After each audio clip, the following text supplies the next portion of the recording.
सेवारो नमस्ते सबैजनाहरूलाई। आज चाहिँ फेरि पनि म के भन्न आएको छु भने आज चाहिँ बिहानै खानासाना खाएर म बेसीमा झरेको छु। बेसीमा चाहिँ के छ भने अहिले गाउँ पाकिरहेछ, मकैसकै चाहिँ रोपिएन अनि गाउँ चाहिँ काट्नुपर्ने छ, बितिरहेछ। पानीले गर्दाखेरि काट्नु पनि पाएको छैन, घाँस काटेर माथि लानुपर्छ। अनि अलैँची आज गोडाइभयो एकछिन। हेर्नु सक्नुहुन्छ मेरो घाँस चाहिँ यति छ। अब अलिअलि गर्दै माथि लानुपर्छ। यस्तै छ, तल माथि गर्दै दिन महिना वर्ष बित्छ साथी हो। के गर्नु अब यस्तो छ।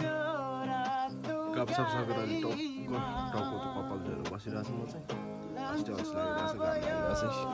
हेर्नु सक्नुहुन्छ कुकुर छ साथी, अरू कोही छैन। कुकुर र बिरालो छ। खानासाना दियो गयो, यस्तै छ काम गरेर ज्यादा ठिकै साथीहरू। दिन पनि कस्तो दामी भइरहेछ।